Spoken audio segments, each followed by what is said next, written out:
Hello and welcome to Fiction Fans, a podcast where we read books and other words too. I'm Lily. And I'm Sara, and I'm so delighted that we have Suzan Palumbo on the podcast today to join us to talk about her new collection, Skin Thief. Hello. Thank you for having me here. This is wonderful. Thank you for coming on. My pleasure. So before we get into the true topic of discussion for the day, first, what's something great that happened recently? My good thing this week is that my aunt and uncle and cousin and her husband visited. Oh, who was that? So it was delightful seeing you, Lily. I had a great time. It was great seeing you and the pugs as well. Are you related?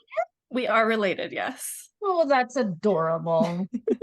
We're cousins, so there was a family event last weekend and it was chaos. It was chaos, but a good kind of chaos. It's neat to have a cousin that you like the same things with and have a podcast with. I mean, we like it. I like it. I have even come to like the podcast. She dragged me into doing it, kicking and screaming. Well, I'm glad she did. Me too. So someone emailed me a bookmark. Ooh. So that was fun. I got this collection from this writer, and she's kind of my friend on the internet, but I'm not sure if we're friends. If she's sending you bookmarks, it sounds like maybe you're friends. Maybe. So I bought her book and she was like, I'll send you a bookmark. So I got a bookmark today in the mail. And, I did have a book come out recently, so that is a good thing. And also, I had ice cream, which was fantastic. What flavor? What's it called when it's the 3 flavors? Neapolitan, chocolate, vanilla, and strawberry. Mm-hmm. But there were pieces in it, and I was like, is this actual strawberry or is this simulated texture? I wasn't sure, but I didn't really question it. I was like, I'm just eating it. It's good. Oh, that sounds delicious. It's too cold for ice cream where I am, but also I'm a wimp, so. Ice cream does actually sound very lovely. My good thing is that my door frog escaped. You have a door frog? Not on purpose. I got home one day and there was just a little frog in between the 2 panes of glass of the storm door in the front. And I was very concerned because I did not know how he got in there. I did not know how he was going to get out. But I got home the other day and he was gone. So I assume he escaped, because if not, he would still be there. Anyway, I was minutes away from breaking the glass of the door to get him out. I was very worried. He lives to door frog another day. Yes. Did you take pictures? I should have. At the time, I was very distressed. I was pretty sure that I was going to come back to a dead frog in my door later, but I didn't. So that's good. Yeah, I'm happy for you. I'm happy for the frog and for me. Yes, that's my good thing. He made it. That's a good thing. What is everyone drinking tonight? I'm being boring with herbal tea. It's nice and it's cold outside. I have a small dram of whiskey and a large glass of water. Well, that's very good. This is not my drink of choice. I have a Diet Pepsi, and I don't usually drink Diet Pepsi, but that's all I have in the house. So that's what I'm having. I usually drink Dr. Pepper Zero. They changed it to Zero. It's not Diet anymore. So I usually drink that. I wouldn't have a beer on here because I would be too happy if I had a beer and start being weird. So, well, maybe next time we'll convince you. Yeah, have me on again. So other than Skin Thief, which we're about to discuss at length, has anyone read anything good lately? I've had family visiting, as mentioned. Not a lot of time for reading. I am currently reading a novella by Tiff Morris, who is an Indigenous Canadian writer, called Green Fuse Burning. Her launch for the book is on Saturday, and it's from Stelliform Press. I don't know if you've heard of them before. They're a smaller press in Ontario, and they focus on not horror necessarily, but speculative fiction and eco-fiction. It's really good so far because it's really interesting. It's about a woman. I'm not gonna spoil the end. Well, I'm not at the end anyways. I'm close to the end. And she's at this art residency. So then each chapter is a description of a piece of art, and then scary stuff is happening in the chapters. Ooh. And it gets more and more scary. It's a weird town, and the people are staring at her like she's a weirdo. It's really my kind of thing. And it's described as swampcore. That's fantastic. Swampcore. Yeah. That's great. That sounds better than what I'm reading. I've started the Final Girl support group by, I Hmm. don't even remember Oh, the author's Grady name. Hendrix. Grady Hendrix. Yeah, I Yeah. haven't read that. Yeah. I'd been interested in it for a while. I liked the concept. I have very mixed feelings about it so far. I'm about halfway through. I think part of it is that it's in conversation with these slasher films from the 80s. And Hmm. so there's a lot of elements of it that harken back to that in a way that I don't love. Is it that you don't like the way it does it, or that you just are not a fan of slasher films from the 80s? I've seen most of the main ones, I think. Well, that doesn't mean that you're a fan of them necessarily. To me, like, they have pluses and minuses, and I feel like the elements that this book is borrowing or referencing are not the ones that I would have called the best sides of them. And maybe that's on purpose. I'm only halfway through, so there's definitely space for the book to do something interesting with that. But it's supposed to be about the women who survive those crazy slasher events. Final Girls. Final Yeah, the Girls. final girls. And all of the women characters are kind of, I don't know. It kind of feels like the book is going, there, you crazy psycho. You dumb crazy bitch, which I don't like. But like I said, maybe it'll come around. I don't know. I don't know. I have to interject. I'm going to do that a lot. Good. Please do. So I've gone through a shapeshifter era and that has sort of ended. And now I've become interested in Final Girls. So when you said that, I got really excited because I haven't read the book before, but I have it. Men, Women, and Chainsaws. And it's a book about the theory behind gender and slasher movies Mm-hmm. and where all this comes from. So it's this topic. And there are tons of like movies out now that sort of engage with that 80s trope. And I'm very interested in finding a final girl novel. And I know they're out there. I just haven't spent a moment looking for them, written by a woman. Not to say that, men can't write them or people of other genders can't write that well. I'm just interested in reading one by a woman. I'm obsessed with ACYs in a normal way. And she has a story out, and it's very hard to find now, but it's called Final Girl Theory. And it's about a woman who is the final girl in a movie and how it pursues her in her regular life. And it was like one of the best stories I've ever read on that topic. So if you're interested, you should look up Final Girl Theory by ACYs. It's very good. That does sound better. And I think you have sort of hit on what makes me not really engage with the Final Girl support group is that it does feel like it's written by a dude. And I don't know, the mental health of survivors could be a really interesting topic. But when it's a man writing about all of these silly psycho ladies, it doesn't feel good. Yeah, and I've heard the critique of this theory book that I'm reading because it did come out in the 1990s, which is like a long time ago now. And they're like, "Oh, well it doesn't hold up now because we have different concepts of gender. We've gone beyond binary, thankfully." But in the beginning of the book, she says the reason why the final girl is there is because teenage boys relate to that. They can identify with that character. And so it's interesting. I've seen a lot of men do books with women final girls. And I'm like, okay, well, that's lovely and nice.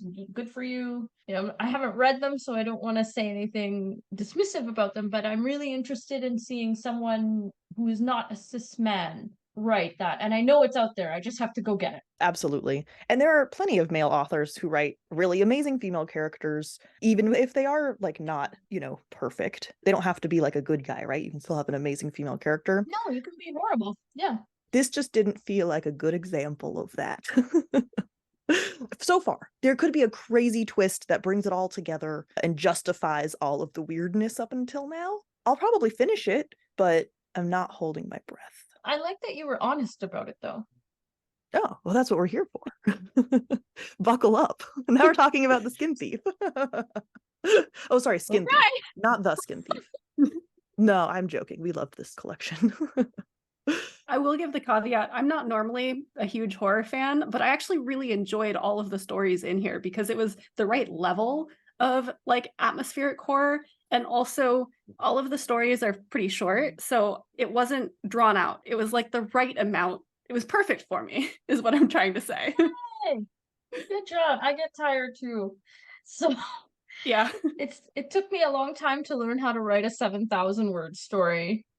Can you tell us more about that? What was that learning process like? What did you have to figure out? I've been a big reader, but I was never a huge writer my entire life. Like I wanted to write when I was younger, but I didn't really have much time to spend doing it. So I knew about reading. And so when I started writing, I didn't know how to make plots complex enough to make them longer and at a natural length. I didn't understand how to construct a conflict in a way that could play out comfortably in 6,000 words. And I've only learned to do that maybe 2 or 3 years ago. And part of it was Catherine Tobler. I used to read Slush for Shimmer magazine. I don't know if you guys remember, they closed now, but I used to read Slush. And she offered to read The Pull of the Herd, actually, the first story in the book. And that story was rejected everywhere in the beginning, right? It was rejected everywhere. When I had originally written it, it was about 2,000 words or maybe 2,500. And she read it and it stopped at the part where I think they go to town or something. And she said to me, this is really pretty and stuff, but you need another conflict in there to happen so that it's a longer, more complicated arc. And when she told me that, something clicked in my brain. I started being able to write longer stories because of that. But I wrote that, and then as it was, that story, Pull of the Herd, it got rejected everywhere. Oh my God, everybody rejected me. And I was like, you guys.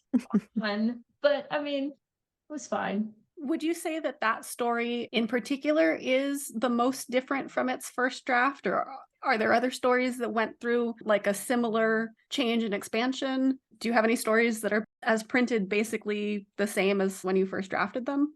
Yeah, the last one, Dwen, I can't even look at that story because it drives me nuts. It absolutely drives me nuts. That story, I had the collection in 2020. I was like, you're strange. You keep writing about shapeshifters. This is really odd. I guess you'll put it in a collection at some point, but I didn't have a due date. And then I started writing more stuff and I got to 2021 summer. And I was like, okay, I have almost enough. I need a story. I'm going to write a story and I know what it's going to be about. And it's going to be the end story of the collection. And I just, bleh. And that's how that sounds, right? How I'm talking now is me with my very Canadian voice, right? And my very Canadian accent. But I actually talk like that in the story. That's how I would talk to my mother. That's how I talked when I was a kid. So it came out really, really just like how I would talk. But what drives me nuts about it is that it's inconsistent. Sometimes I use a form of a word and sometimes I don't. And I struggled with that a lot. But in the end, I was like, but that's how I sound. I'm in the middle. So I left it. So yes, that story was not read by anybody, was not edited by anybody. Nobody beta read it. I just bleh and put it up. And then it got nominated for the Nebula. And I was like, I'm really shocked that this has happened. I was gonna say, like, wasn't it nominated for something? Yeah, it's nominated for World Fantasy Award. And I love that. Thank you very much. But also what? Like, it shocks me every time. I'm so shocked. I'm grateful, but I'm shocked. Usually I would ask an author how they decided the order they want their stories to appear, but you told us. You answered my question before I could even ask it. At the end of the collection, the stories are organized in order of Canadian English through to Trinidad dialect. Trinidadian? Trinidad dialect. Trinidadian. And so how did you decide the voice for each story? We heard about Dwen just now. I read an interesting little essay yesterday, and it was from, what's that writer's name? It's on Blue Sky. KJ Charles, I think they are. And their essay was about how when you write a story, you assume that a character in a story is a bag of traits. So you'll be like, okay, well, this person is jealous, and I have all my characters are miserable and have bad qualities. So this person is jealous, and this person is envious, and they're sad, and they're lonely, and they feel like a loser. So these are their qualities. This is their character, right?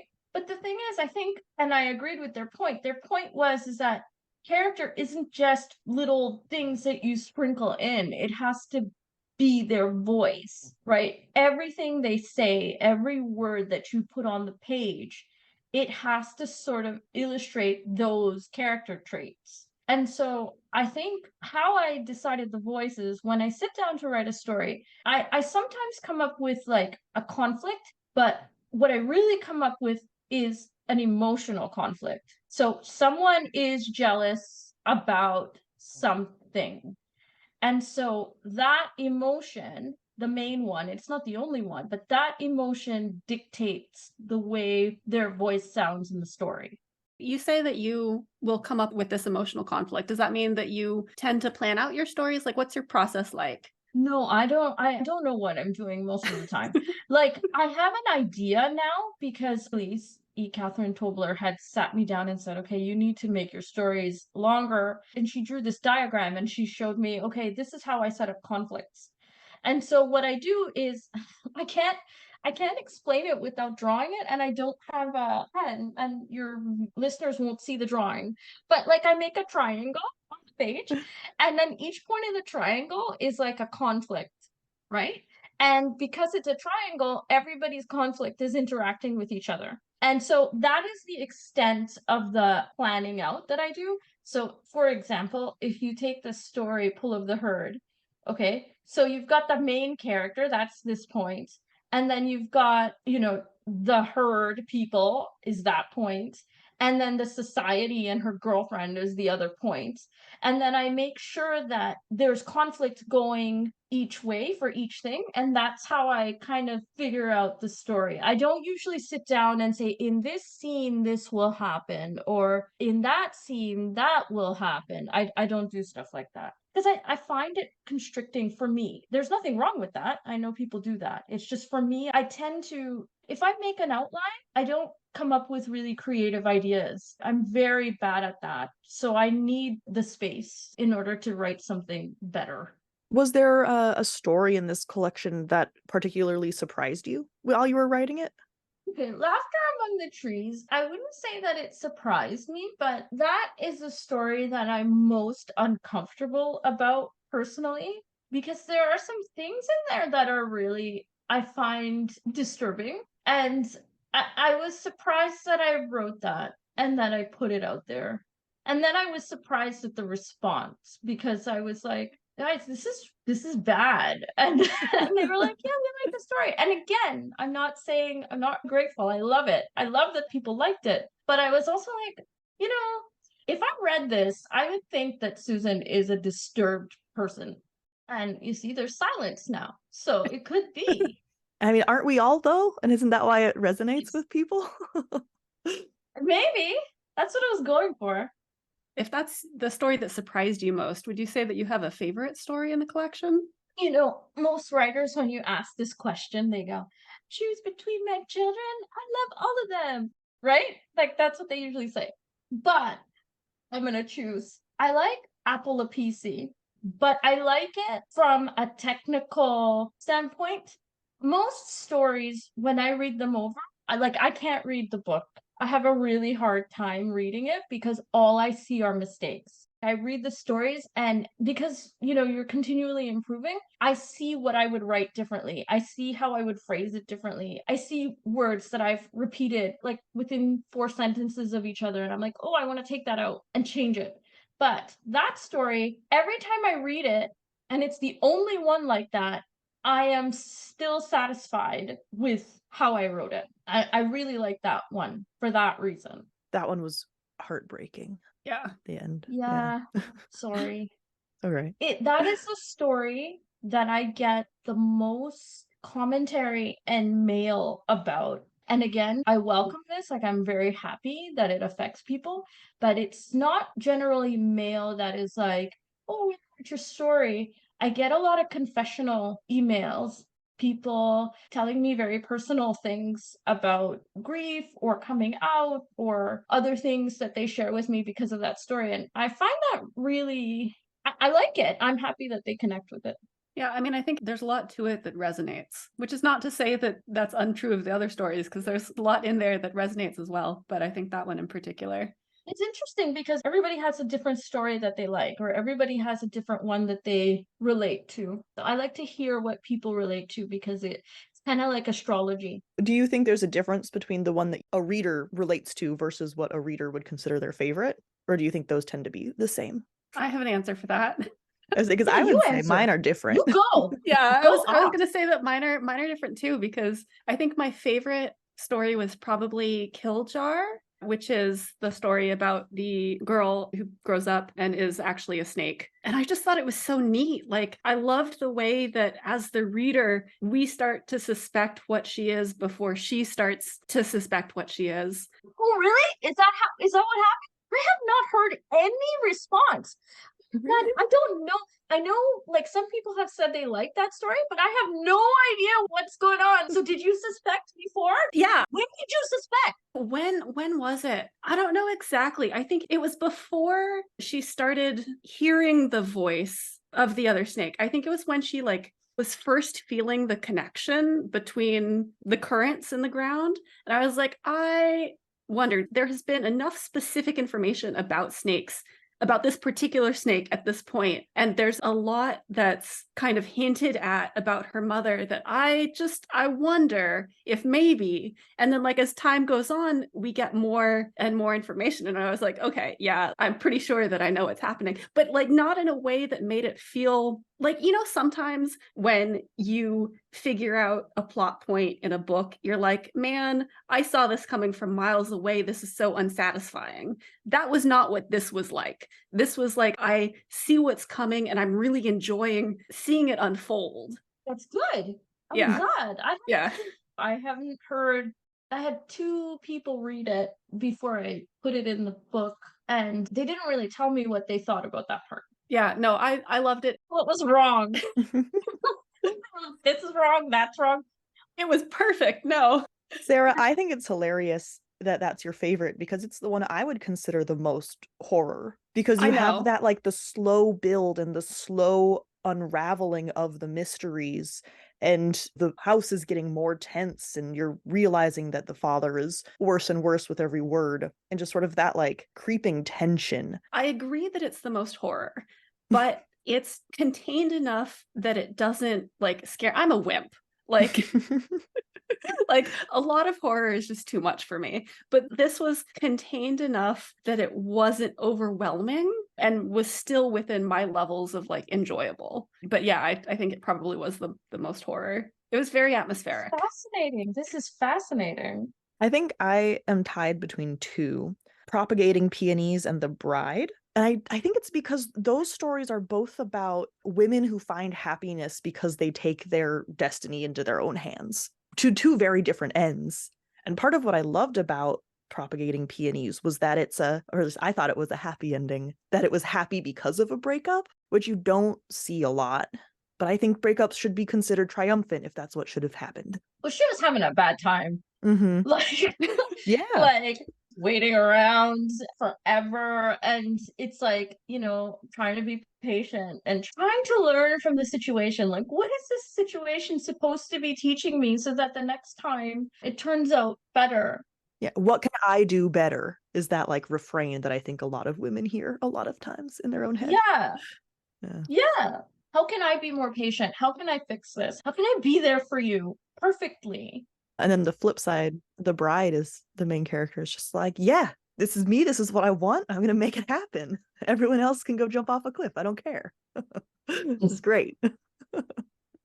Thanks. That is I don't know if we're doing like, typically we would have a section where we warn people that there's spoilers, but there's just so many short stories. I think that'd be too difficult to do. So it's just, we can spoil stuff. That story is interesting because it's from a folktale that I learned when I was a child. And my mother told me, like, I don't think, Sarah, you would have been okay with my childhood because it was all scary things all the time.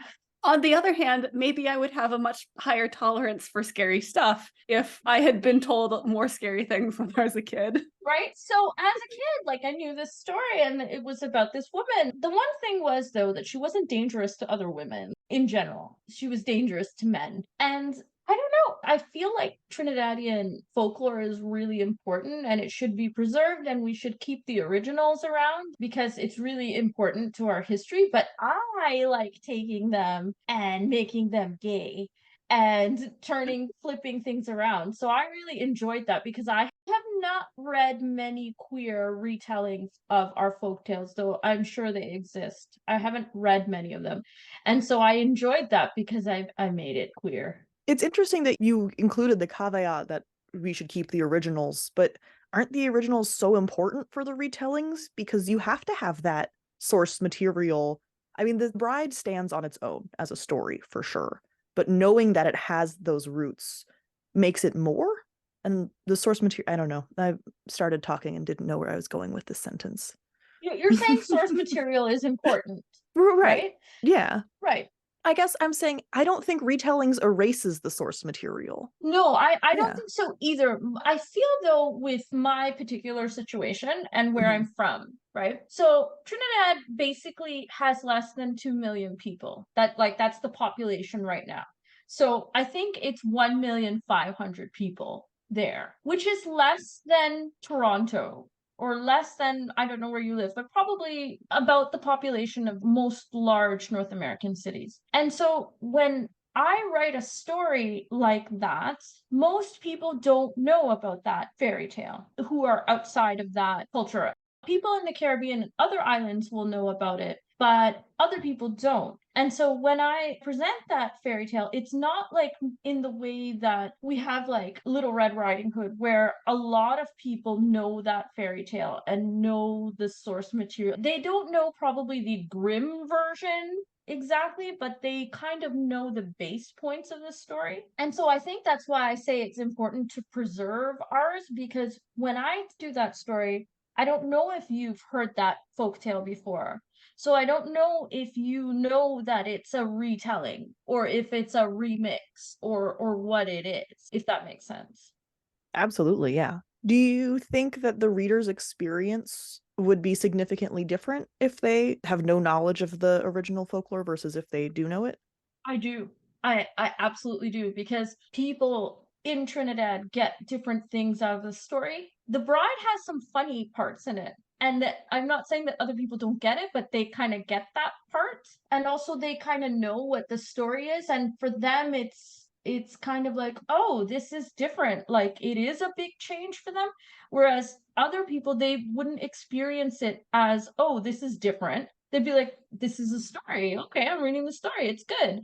They're not comparing the points and being like, oh, this has diverged at this point. Or we don't tell it like that. We tell it like this. So that there's that dialogue going on with them, whereas that doesn't happen. And that would happen with any culture, right? Like if someone told me a Welsh folktale and it was retold or retelling, I wouldn't know if it was a retelling because I don't know those folk tales. I'd be like, oh, that's interesting. But someone who grew up with that story would know immediately that, oh, this has diverged. There are nuances that you get if you are part of the culture that you don't experience as someone outside it. Yeah. You have to have expectations in order to subvert them.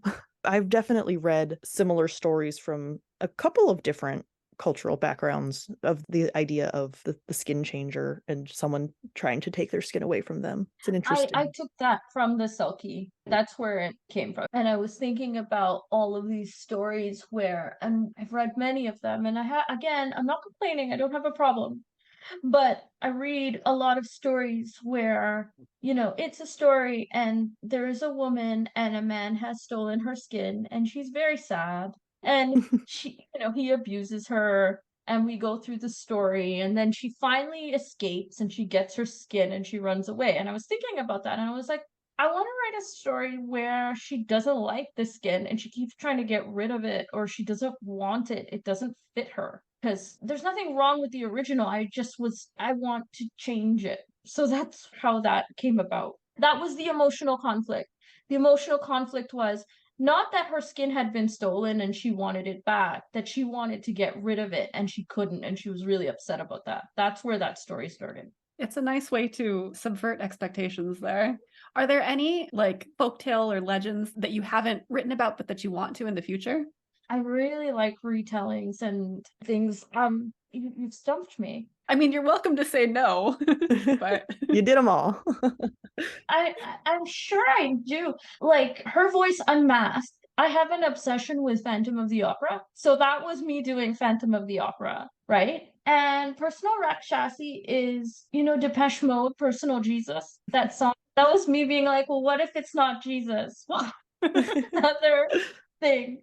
That's how that story started. So like I really like doing that. I don't think her folktales at the moment obsessed with, but I'm sure I will find something. But I am very obsessed with rewriting classic literature.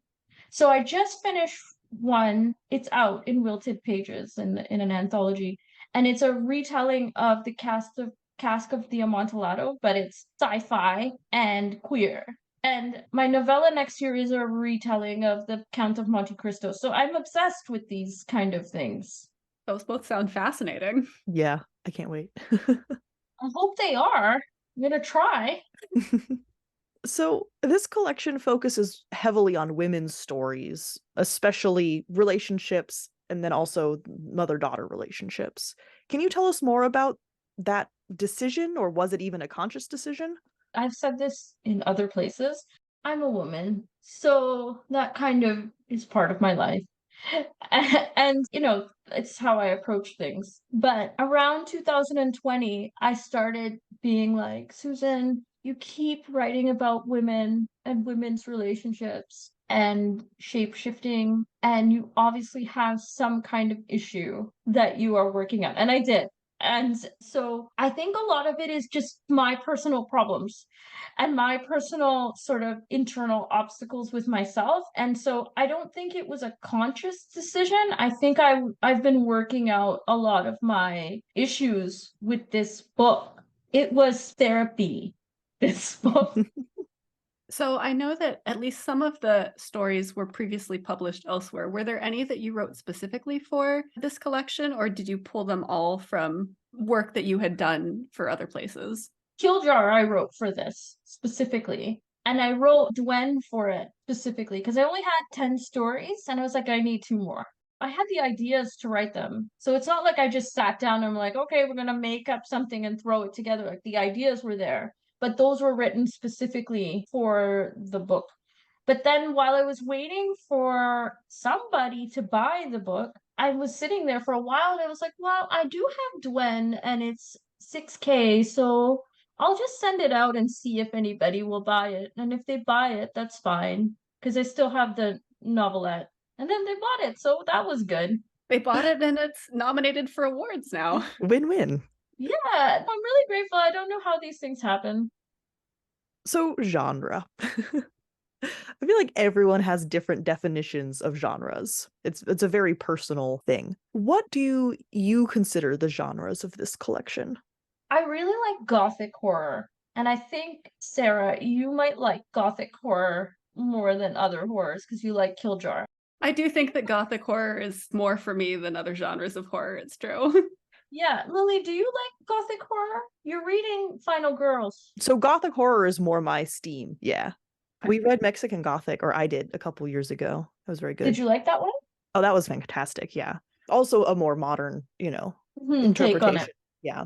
But no, I love Gothic lit. It's fun. It's so, well, the older stuff is so dramatic and over the top. I love how extra it is. It's so Yeah. extra. It's like, oh my God, I'm dying. I love it. So I really like gothic horror. And I kind of have that sort of melodrama emotion thing going throughout, I think. But genre is a thing that people use for marketing. And so I said dark fantasy and horror because there are a few stories that kind of have a magic system. Like Of Claw and Bone is kind of like there's a magic system going, and Apolopisi is like a fantasy story. There's secondary world building. I don't think the book is very, very hard hitting horror to my taste. So I would say, like, I think it's dark fantasy and I think it's like literary gothic horror. It's not stab you in the face. I mean, there is violence, but it's not gory in that way. There's body horror, but it's not torture. No, like, there's torture a bit, but it's not that bad. Light torture. It's more unsettling. Yeah, that kind of thing. Though there are people, science fiction and fantasy readers, who get pointed to the collection because of, the Nebula nomination or something. And I always find it really funny, these poor people, because the stories are in a magazine called The Dark, right? And they're very, very fantasy and science fiction oriented, and not always, but these type of readers like positive stories, and they will read this story, and their comment will be, "This was very dark," and, and I'm like, well, the magazine says The Dark, so Yeah. You should have known what you were getting into. yeah, Mhm. it's dark. Like, hello. And then they'll be like, this was really dark. It's fine. It doesn't upset me. I just find it really funny. Just like yes, you're correct. Gold star. Yeah, I'm sorry.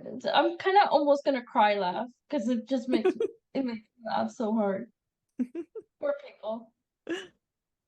So, what is one thing that you love about the current state of science fiction, fantasy, and horror?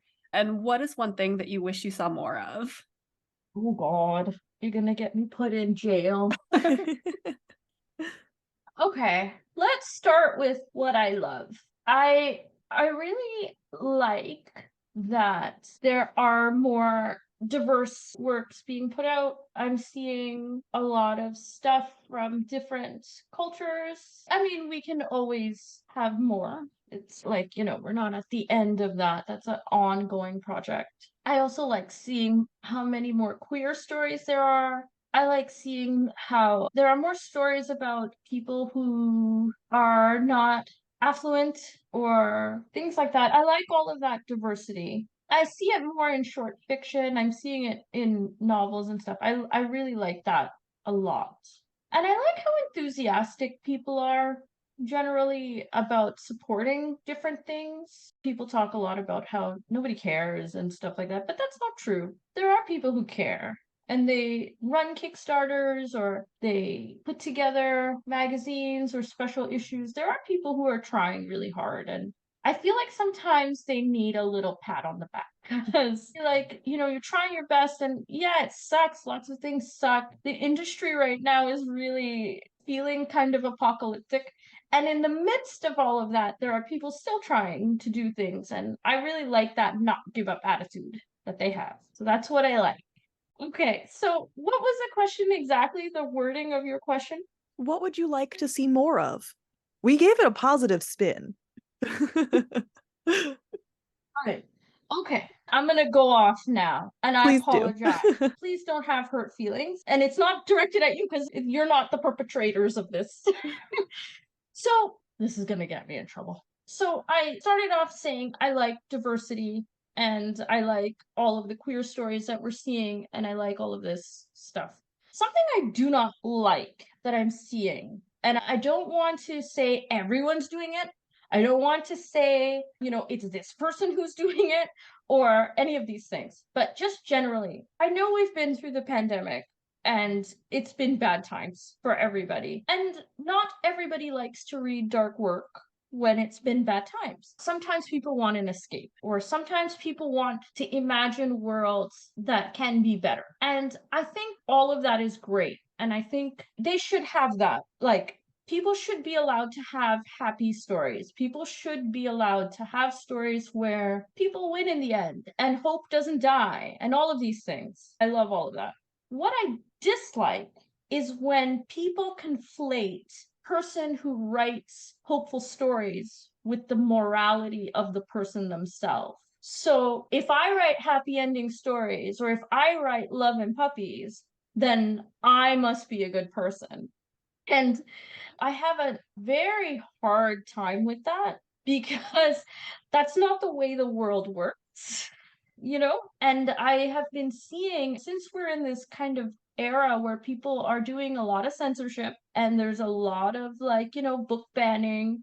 There are a lot of people saying, we don't want to see sex in books and movies. We don't want to see violence. We don't want to see any of these things. And it worries me because it feels like censorship, but not saying censorship.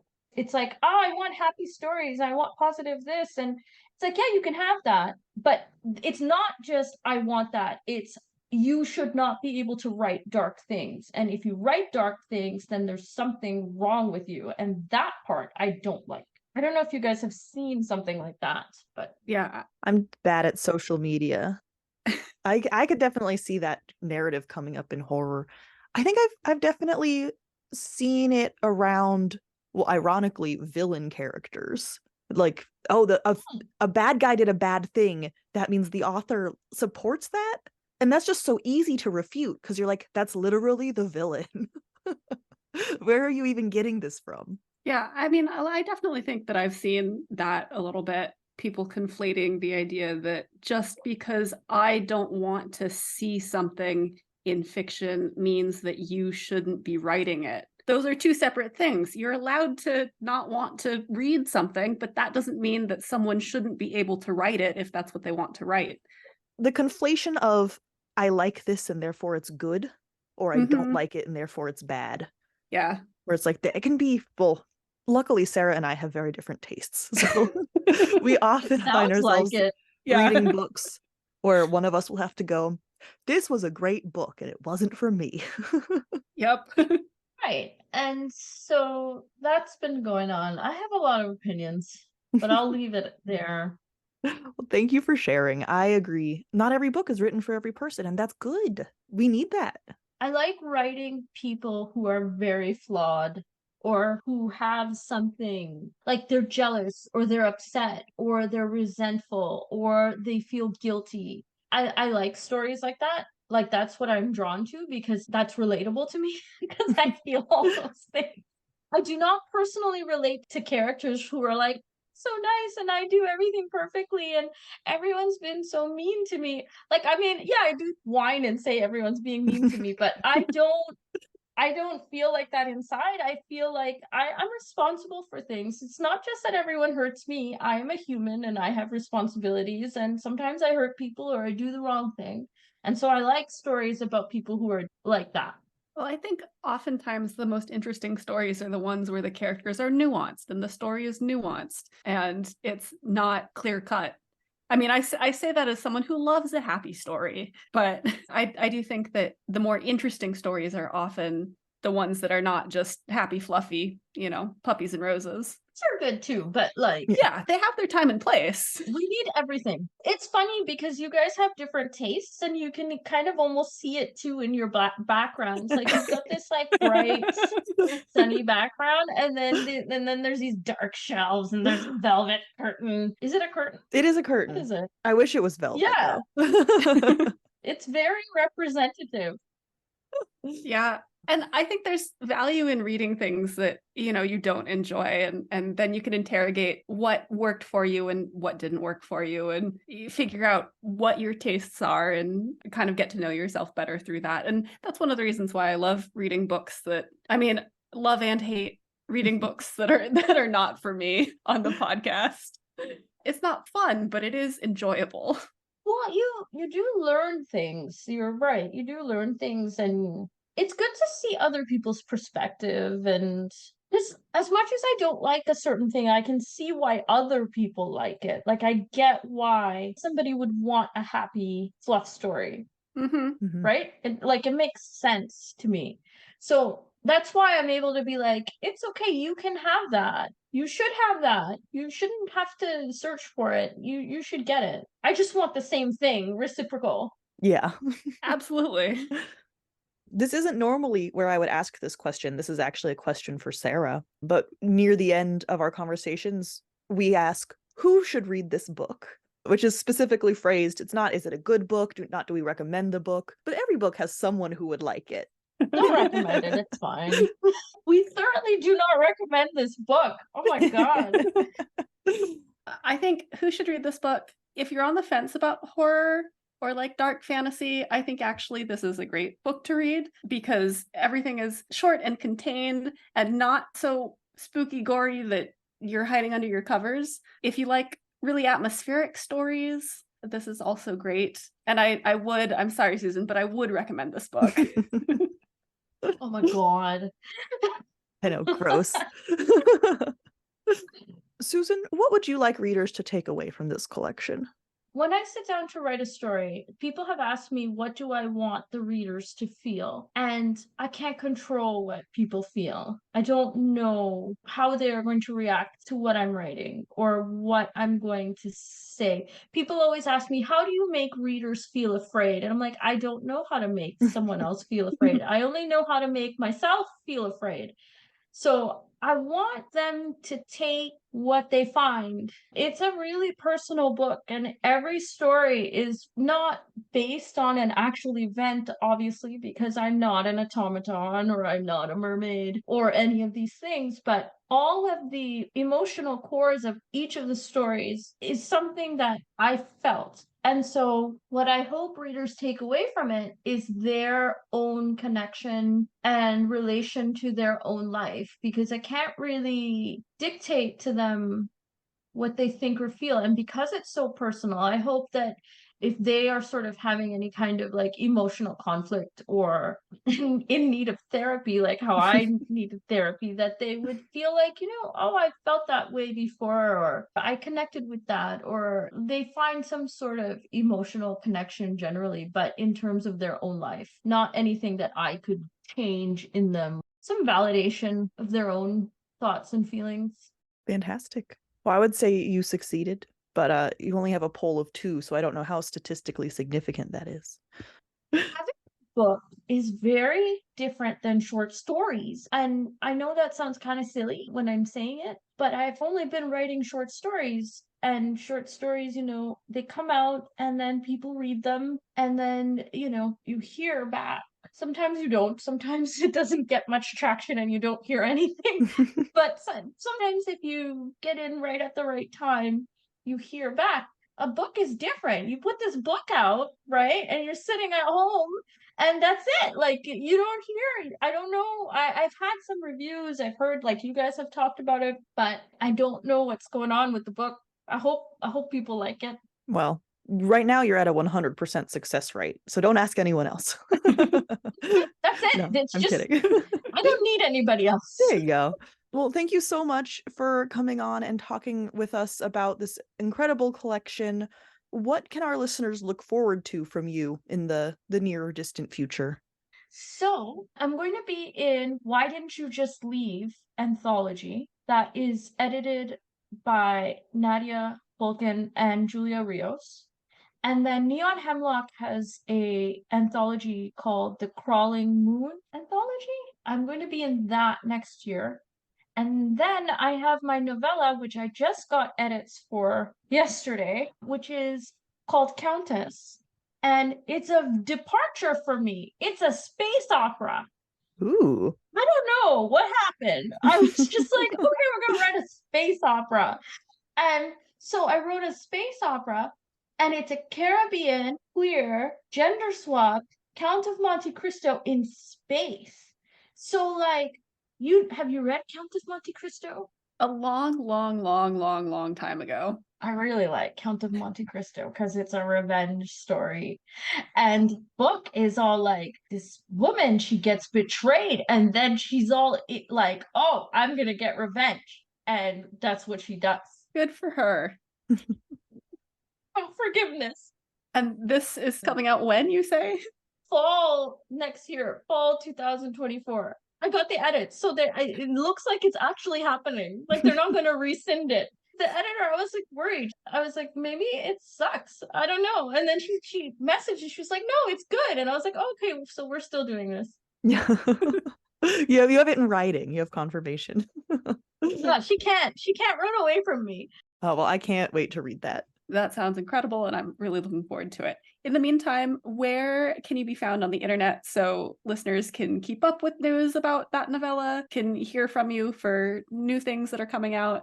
Okay, so I'm on the Dying Hell site at Silly Syntax. I won't go on about that, but yes, I'm on there. And then I'm on Blue Sky, which seems to be functioning okay.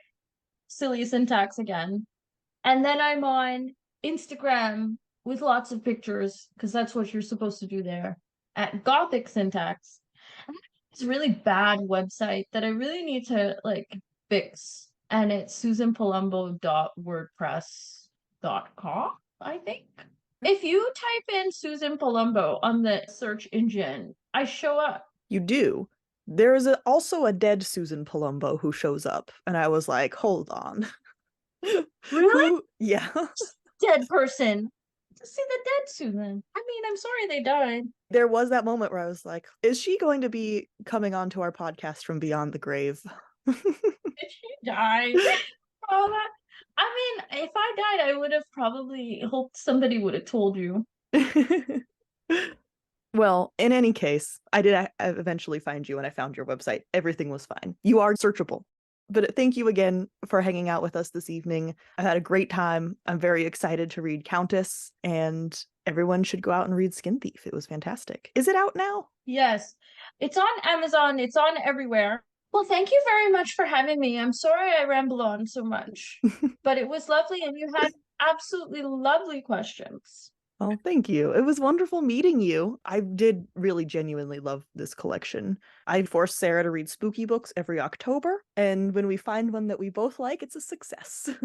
Yeah, I have to say, I think that this has been my favorite Spooky Month book that we've read for this year's Spooky Month, and I think we're at this point done with all of our Spooky Month reading, so you won! You made it, Sarah. You survived. Spooky Month. It sounds so cute. Spooky Month. Thank you so much for listening to this episode of Fiction Fans. Come disagree with us. We are on Twitter, Instagram, and TikTok at FictionFansPod. You can also email us at fictionfanspod@gmail.com. If you enjoyed the episode, please rate and review on Spotify and Apple Podcasts, and follow us wherever your podcasts live. We also have a Patreon where you can support us and find our show notes and a lot of other nonsense. Thanks again for listening, and may your villains always be defeated. Bye!